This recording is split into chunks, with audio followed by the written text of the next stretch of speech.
Hello everyone and welcome back to TowerGate. It is TowerGate day number 1194, 1194, July the 18th, 2020, Saturday. Thank you so much for tuning in. Okay, so Lindsey Graham did go ahead and release those 40 pages, declassified. Actually, they were released by Attorney General Barr, or he approved the release and then Graham released them. And we're talking about the 40 pages, which is the memo from the two FBI interviewers, FBI Agent 1 and the FBI senior analyst who interviewed Christopher Steele's primary sub-source. But Graham did not stop there. He also released 17 additional pages of information, which is very damning to the New York Times, or the New York Slimes, if you will, because what he released is handwritten notes, 17 pages worth, from Peter's Been Stroking Us. Peter's Been Stroking Us. And in that particular set of notes, Peter's Been Stroking Us is responding to the New York Slimes story that had been released about 2 weeks after BuzzFeed published the dossier. And Been Stroking Us goes down through the claims made in the Slimes story, and he literally destroys the story line by line, point by point, allegation by allegation. He finds 9 critical major errors in the Slimes story and completely dissects it and destroys it. So let's go ahead and start there, and then we'll get into the 40 pages. Let's go ahead and start with the Peter's Been Stroking Us part of it. So basically, BuzzFeed releases the dossier in January 2017. 2 weeks later, the New York Slimes writes an article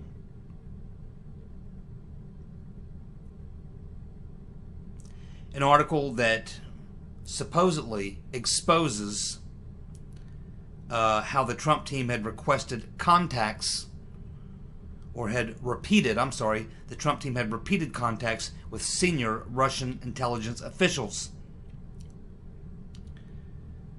So the New York Slimes are busted here by Peter's Been Stroking Us, trying to propagate and fuel the Russiagate narrative very early on, in the very early stages. It was kind of piggybacked off the dossier claims, which we now know were bullshit, right along with the Slimes story. What's extraordinary about this is that this is really, this New York Times story is the one that was put out just 2 weeks after the dossier is released by BuzzFeed, that really set the table for what would be the next 2 to even 3 years worth of phony news reports. This Times story was the thing that lit the fuse for everyone else to begin reporting fake news about the Trump-Russia collusion hoax and trying to sell that. And it was the Washington Post followed up shortly after with a story. Then it was the Guardian. Then it was this, and it was another, and another, and another. And we got just a never-ending stream of stories. And this is really the first one. And it was this story that was mentioned or noted when the New York Slimes were given a Pulitzer Award. A Pulitzer Award for their reporting on the Russiagate story. And they used this as being the big story that really blew everything wide open and led to the next 2 to 2.5 years of false media reports trying to sell the fake Trump-Russia narrative. So it almost looks like a coordinated effort now when you look back at it. You get the dossier release, and as soon as you get the dossier release, 2 weeks later, a little less than 2 weeks later, you get the New York Slimes story, and then right after that, a Washington Post story, then a Guardian story, and then it's the floodgates open, and it's nonstop, going all the way through the Mueller witch hunt, and even, until recently, we occasionally still see a Russia story pop up. So the title of that New York Times article, which appeared in February of 2017, was, quote, "Trump campaign aides had repeated contacts with Russian intelligence." Trump campaign aides had repeated contacts with Russian intelligence. So once this story comes out, obviously this gets the attention of Peter's Been Stroking Us.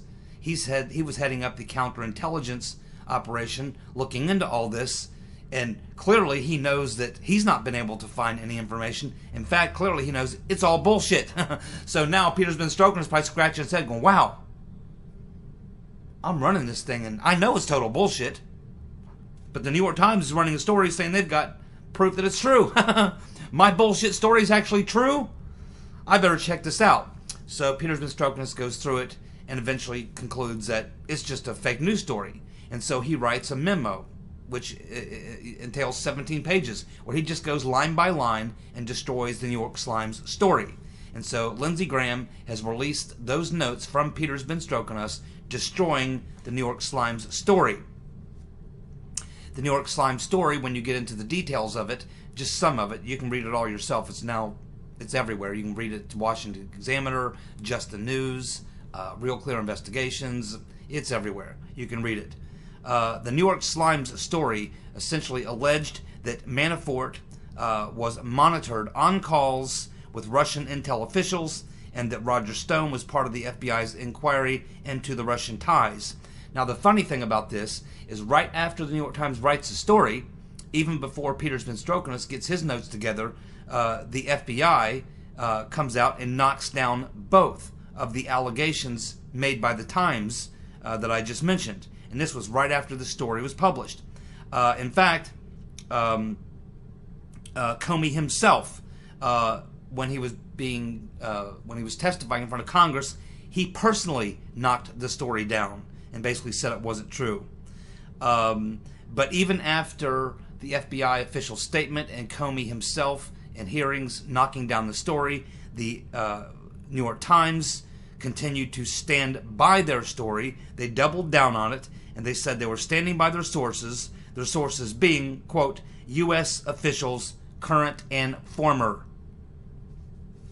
So the Slimes said that there were phone records and intercepted calls of Trump campaign associates. The Slimes reported that the Russian Deputy Foreign Minister Sergei Ryabkov, R-Y-A-B-K-O-V, confirmed that there were contacts between Trump's team and Russian officials. The Trump campaign was asked about this by the New York Times, and they denied the accusation. But the New York Times never has, even to this day, come back and corrected the story or admitted the story was false. In fact, it won him a Pulitzer. And it led the way for 2.5 years of other stories that would follow, and it came right on the heels of the dossier release. And Peter's been stroking us, knocked it down in his notes in a very damning way. And he would know he was the guy running the counterintelligence operation. He would have known it all. Imagine his surprise when he read the article. He's probably reading the article in the New York Times going, huh? This is my investigation. Really? Because if all this is true, I don't know about it. In fact, what I know is it's total bullshit. But the Times is writing this story as if it's true. So we have to conclude at this point, from reading Peter's been stroking us' notes, from the fact that Comey himself knocked it down in open hearings, the fact that the FBI came out with a statement knocking it down shortly after it came out, we have to conclude from that that this did not come from the FBI, the source, or sources. We have to conclude that that had to come from the intel side, not FBI intel, but like CIA type intel, or some foreign intel. We don't exactly know. But at some point, the New York Slimes needs to come out and come clean and give the name of the so-called sources who they say are former and current government officials. We need to know who that was, New York Slimes. And hopefully we will eventually find out who that was that the Slimes was relying on for this information. Or else maybe they just made it up. You think they just made it up? Remember, Peter's been stroking us would have known everything. He was running the counterintelligence operation in the first place. He also is CIA. Keep that in mind. Peter's been stroking us was not just FBI counterintelligence. He was also CIA. He was also part of John Brennan, Mr. Potato Head's Interagency Task Force, or Multi-Agency Task Force, whatever you want to call it. He was part of that. So he was communicating regularly both on the FBI counterintelligence side with FBI official main justice, Department of Justice, working with Andy McCabe and Luce Lisa Page, who was essentially McCabe's lawyer, legal counsel. And of course we know he was working with this multi-intelligence group put together by Brennan back in the late spring of 2016. And so he was getting, Peter's been stroking us would have known. He was in on the CIA side of it, the actual intelligence side. He was head or number 2 at counterintelligence, running the thing. He was working with Luce Lisa Page, who was McCabe's legal counsel, and of course he was in communication with main FBI, which his boss, Bill Priestep, and of course Priestep likely relating to Comey. So, or McCabe relating to Comey. Peter's been stroking us to McCabe, then to Comey. So it's impossible that Peter's been stroking us would have not known what the New York Times was reporting, and he knocks it down. So you can imagine that's why he did it, to his surprise, because he's like, wait a minute, this is, if you're Peter's been stroking us and you read this story, this is making you look pretty stupid or pretty bad or something, because other people are also reading the story and going, well, Pete's not telling us about this. This is not something we're getting from Pete. He would know. He's running the damn thing. Is Pete holding back on us? Is he not telling us something? So Peter's been stroking us had to read this New York Times story, and it was a cover your ass moment for him. He's like, oh my God, this is not true. This is questioning my credibility here. Everyone who I'm working with here are going to start to think that I'm holding back something from them. CIA is going to think I've got something going behind their back. FBI or DOJ is going to think I'm running something on the side, or I've lost control of this investigation. I've got to corral this thing up and clear this up. And I think, and obviously it wasn't meant to be released to the public or even to the New York Slimes or anyone in the media. This was an internal notes by Peter's been stroking us, meant to be shared with the people he was working with, so that they would know firsthand, coming from him, that this story by the New York Times is total bullshit. Total bullshit. This was a cover your ass moment for Peter's been stroking us and his counterintelligence investigation, which the New York Times, had just thrown a curveball into. So that is what we're actually seeing going on here, with Peter's been stroking us writing these notes, knocking down the New York Times story. But even when the New York Times was told about this and told, hey, you got this wrong, I don't know where you're getting this information, and it certainly had to make Peter's been stroking us very curious when they cite their sources as being current and former officials. Ben Strokinus has to be thinking, who are these sources? Are these real? And we can assume that he did some sort of investigation into this. Probably called someone at the Times himself. Probably called one of the reporters. Said, hey, it's me, the guy running this counterintelligence operation. You're writing a story, citing some sources I don't know anything about, and I'm running the damn operation. Did you guys make this up? Or is this legit? So, we don't know. Maybe we'll find out if that call happened or if that communication happened. I'm certain that he had to reach out to the Times in some way. But he certainly, regardless of whether that happened or not, he saw the New York Times story and it bothered him enough that he had to write this 17-page memo and probably share it with everyone he was working with on this deal, on this investigation, to let them know that, hey, this Times story is not right. And, what I know is what you know. And this is not anything I'm aware of, unless you guys are holding back something from me. So it probably created a bit of fear and paranoia within the whole group. Because now people are starting to wonder, who can I trust? Peter's been stroking us, thinking, wait a minute, is the intel community leaking something I don't know about? Are there people outside of me that are also involved in this that I'm not being told about, who are also being tapped, and it's being withheld from me? I mean, what's going on here? So this is one of these types of things that would rattle everybody. because a story comes out, makes an accusation like this, and the people actually running the con game, they don't know anything about it. And they're probably wondering, where this information came from. Who's putting this out there? Who are they talking to? Who are they working for? What's the agenda? Why don't we know about this if it's true? And if it's not true, why is the Times putting it out there? So there would have been a lot of questions running through the mind of Comey, Peter's Been Stroking Us, John Brennan, Clapper, Obama administration. They all would have been reading this New York Times article and thinking, we're all out of the loop. Everybody here is out of the loop. The New York Times seems to have some very interesting information that all of us who are actually running this con game don't know about. It's very damning for the New York Slimes. Very damning for the New York Slimes. They should return that Pulitzer immediately and apologize. They should shut that freaking paper down. That thing's a mess. The New York Slimes. Jesus Christ.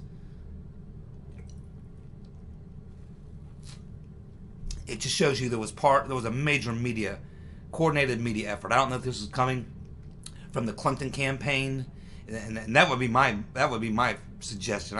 If I had to guess where that came from, I would think it was probably pipelined directly from the Clinton campaign, because they ran around this whole story. And you saw this happen quite a few times. Like maybe they were getting nervous, things weren't happening fast enough, and so they maybe thought, well, we're paying for this dossier and all this stuff is supposed to be getting put out in the media and it's not happening. There's supposed to be investigations, that's not happening, or we're not being told about it, or the public's not being told about it. This whole thing is supposed to be, out there, and it's not. And maybe we can force something out there by going and then run around, going directly to the media, feeding them something, and letting them write the story to try to force the FBI, force their hand, have to come out and acknowledge that there's some kind of counterintelligence operation going on or whatever. Someone was trying to do an end run around the counterintelligence operation here. And the only people I can think of who benefited from that would have been the Clinton campaign. No one within the actual con operation inside the FBI or DOJ or intelligence community would have done this. This would have rattled everyone in that inner circle that was involved in the coup plot. So this had to be, sounds like someone making an end run from the outside to try to put pressure on the investigation to make it public or to get media reports out there or whatever. Almost like a desperation move. And who would have been that person, who would have been that desperate person that needed to get this out into the public? Who probably didn't think it was coming out fast enough and they were getting quite nervous. Well, that sounds like the Clinton campaign. I think that we're going to find out that that's probably where it came from. I don't know that. That's a speculation on my part. Now let's get to the 40 pages. These 40 pages, of course, are notes from the senior FBI analyst, intelligence analyst, who has been subpoenaed by Lindsey Graham, as well as FBI agent case one, this Stephen Soma, who they protected for a long time. Lindsey Graham is trying to get him subpoenaed as well. This interview was done, of course, in January 2017 over a period of 3 days. It is very, very, very damning, just as Lindsey Graham said on Sean Hannity. When you actually look at this and you stop and think about it, and you can find this, more information on this, you can go directly to the Senate Judiciary website, and it's right there. You can read it all. I haven't had a chance. I'm reading the stories about it. Later tonight, I'll go read the actual documents myself, but this is just, I'm covering the media reporting on the release. And my information is coming primarily from the article by Jerry Dunleavy at the Washington Examiner and by Chuck Ross at the Daily Caller. You can read both those stories there, and then you may want to do what I'm going to do, which is actually go read the documents themselves, which I will do later this evening, which you'll find on the Senate Judiciary website. You'll find a link from there. So, yes, Lindsey Graham is right. This interview with this subsource just absolutely destroys Christopher Steele. Just destroys him. What's most interesting to me, I think, there's a few things here, but I think is very interesting that the subsource does name Steele's 6 sources, 2 of which are guys who were born in Russia but are now American citizens, live and have been living in the U.S. for a long time. I think we can assume one of them is Trubnikov. Not sure. There's a few other candidates. So these guys are, again, these are not what you would consider Russians. They weren't part of the Russian government. They weren't, Russian officials or anything else. They may have been former officials, but they've been American citizens living in the U.S. for a very long time. Maybe Deripaska, maybe, someone, not Milyan. Milyan's Belarusian, so wouldn't be him. I think Trubnikov probably is one. There could be another guy named Sokornov. That may be the other guy. His name has been floated around a few times. But these are like Russian guys who mainly live in the U.S., U.S. citizenship, been here for a long time, have communications and contacts with various intelligence people on both sides of the pond, probably talk to U.S. officials from time to time, things and such. But not people who would be in the modern day Putin government intelligence agencies. One of them used to be head of the FSB, but that was a long time ago. So, in other words, too long ago for them to have any information that would be substantive to the Steele dossier or the information, false information contained therein. Would have been no help on any of that. But he does name the names of this subsource, tells the FBI who Steele's 6 sources are. 2 of them are these so-called former Russian citizens, now American citizens, living in the U.S. One is someone inside the Trump campaign. I think we know who that is. I think we identified him as Mike Conaway. He was the former Republican head of the House Intelligence Committee. When he left Congress, Devin Nunes became the top Republican in House Intelligence Committee, and Conaway spent some time at the beginning part of the Trump campaign and early in the transition, worked on the transition team and worked a bit on the campaign. But he was an inside plant. He's an anti-Trumper. I think that we can't be 100% sure, but I think we can be probably at least 50%, maybe better, sure that Mike Conaway was likely this person on the inside who was feeding Steele. And the other 3 people, who knows, but the subsource does name them, but they're redacted in the release by Lindsey Graham. Their names are redacted. I have no doubt in my mind we will eventually find out who these people were. And needless to say, the subsource doesn't have a lot of confidence, you might say, in, and he tells the FBI this. Well, Steele's got these 6 guys, and I don't have much confidence in these people, quite honestly. And so it appears what would happen is these 6 people would feed Steele, and then Steele contacts his subsource and says, hey, I'm getting this information, can you check this out and verify it for me? Well, practically nothing that Steele gave his subsource to verify could he actually verify. Practically none of it. Most of it he said was complete bullshit. And that type of thing. So we know from Christopher Steele's deposition in the BuzzFeed case, he said he didn't go out and cultivate these sources. They came to him. So it's looking more and more like what happens is that they've got this dirt cooked up probably within the inside people there at the Clinton campaign, would probably include Blumenthal and Shearer. Then you've got the hacks over at Confusion GPS, Glenn Simpson, Nellie Orr, and this guy Bruce Baumgartner. That's probably a couple of the people. And then you've got, there may have been people from the FBI or intelligence side pushing people in, like Halper himself, the most prominent, and then it was certainly some role that Downer and Miffs had played. And then, of course, you got the Rotten Reverend's lawyer, Mr. Sussman, who had already admitted in his testimony that he was communicating, giving information to the FBI, speaking with intelligence officials. We know the Trump Tower story came from Sussman. That ended up in Steele's dossier as well, so we can assume that that was being fed directly to Steele or to Steele through other sources. And of course we had the Shearer dossier, the Cody Shearer dossier being fed to Blumenthal, then given to Weiner, then given to Newland, then given to Steele, and then back into the FBI. Everything is an inside job here. It's all being put together between Clinton, her cronies, Confusion GPS, her lawyer Sussman, then they're using Christopher Steele as nothing more than a conduit. They're using him as the salesman, someone that can put, a nice face with a background, credibility, credentials, who can sell the shit, sell the garbage, because it's all garbage. Probably all being cultivated and made up right there at Confusion GPS and by the Clinton campaign. And so they're giving Steele, they're feeding him. Remember, Steele says these people came to him. So these people are coming to Steele and are likely being sent to Steele by Confusion GPS or people inside the Hillary Clinton campaign. And they're feeding Steele this information. Steele then uses his primary subsource to kind of verify or check on the stuff that's being fed to him. And the subsource is coming back and telling the FBI, well, Steele's giving me this information, telling me to check it out, telling me who to investigate and what to investigate, and I'm finding out that it's bullshit.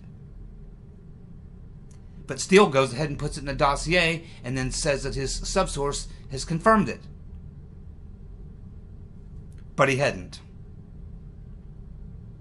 So the 40-page transcript, number one, covers several topics, which is Steele's efforts to dig up dirt on Trump, specifically that Trump and his campaign teams had contacts with Russians. Of course, there weren't any. We know that now. It also talks about the admission of the subsource that Steele hired. Steele hired the subsource. He was working for Steele, being paid by Steele to look into Carter Page, Michael Cohen, Paul Manafort, and various information that was being fed to Steele. The subsource, of course, discussed with the FBI his Russian contacts, including the one who worked formerly for the FSB Counter Intel Division. The subsource did mention that he had relationships with former and current Russian officials, none from the intelligence side other than this one guy who had once worked for the FSB. But other than that, he's just talking to like political hacks in Russia. That's who he's talking to. Political hacks in Russia. No high-level people, no deep intelligence people, no Putin people, no official capacity people, just hacks, basically, over in Russia, who couldn't really verify anything that Steele was giving him. The subsource was not interested, apparently, in investigating the PP-Gate story, essentially that prostitutes at the Ritz-Carlton in Moscow were peeing on the bed that Obama slept in. The subsource told the FBI, as far as that story is concerned, he said he was never able to do a follow-up story. He was not interested in doing a follow-up story on that. He said that Christopher Steele had been given the names of a couple of the management people there at the Ritz-Carlton, and that this was just some sort of rumor that had gotten started, and that based on that, that's how it found its way to Steele, and that Steele then asked the subsource to look into it. He found it to be completely ridiculous and didn't even want to touch it because it was just such a crazy story that he didn't want to be involved with it at all. The subsource also made statements that were inconsistent.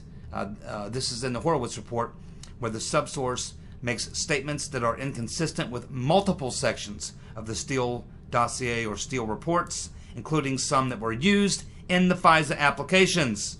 And of course, as I said, this was noted by Inspector General Huckleberry Horowitz himself.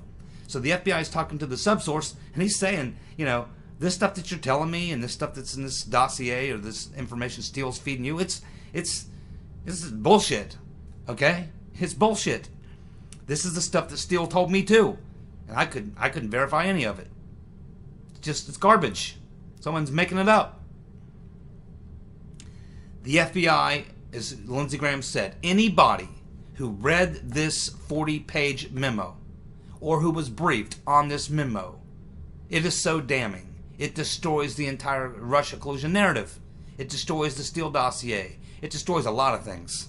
Anyone who knew about this and continued on with the investigation, including the Mueller team, is going to be indicted, my friends. This is smoking gun evidence right here. This here, there's no way Durham cannot prosecute people. Anyone, and believe me, the analyst and Mr. Soma, the FBI agent, are definitely two people who knew and who allowed this to continue.